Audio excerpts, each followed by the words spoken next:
નમસ્કાર મિત્રો, આજે આપણે એક બહુ જ કામનો ઇંગ્લિશ ફ્રેઝ શીખીશું. Call it a day. Call it a ડેનો અર્થ છે આજે માટે કામ બંધ કરવું અને આરામ કરવો. જ્યારે તમે થાકી જાઓ અથવા કામ પૂરું થઈ જાય અથવા સમય મોડો થઈ જાય ત્યારે આપણે કહીએ છીએ, let's call it a day. નમસ્કાર મિત્રો, આજે આપણે એક બહુ જ લોકપ્રિય ઇંગ્લિશ ઇડિયમ શીખીશું, અ પીસ ઓફ કેક.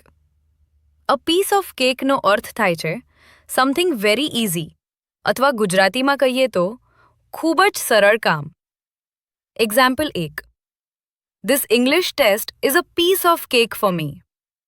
આ ઇંગ્લિશ ટેસ્ટ મારા માટે બહુ સરળ છે. Example 2.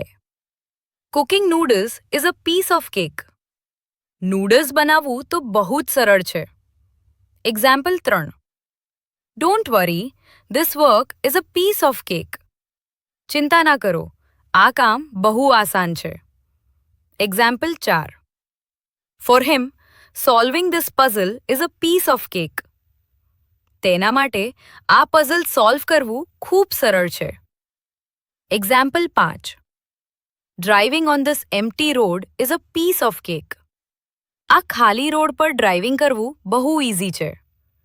Remember, whenever something is very easy, just say, it's a piece of cake.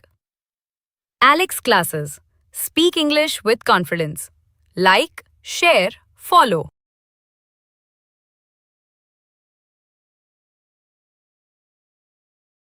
નમસ્કાર મિત્રો, આજે આપણે એક ખૂબ જ સામાન્ય અને ઉપયોગી ઇંગ્લિશ ફ્રેઝ શીખીશું, long time no C. Long time નો સીનો અર્થ છે ઘણો સમય થયો મળ્યા નથી.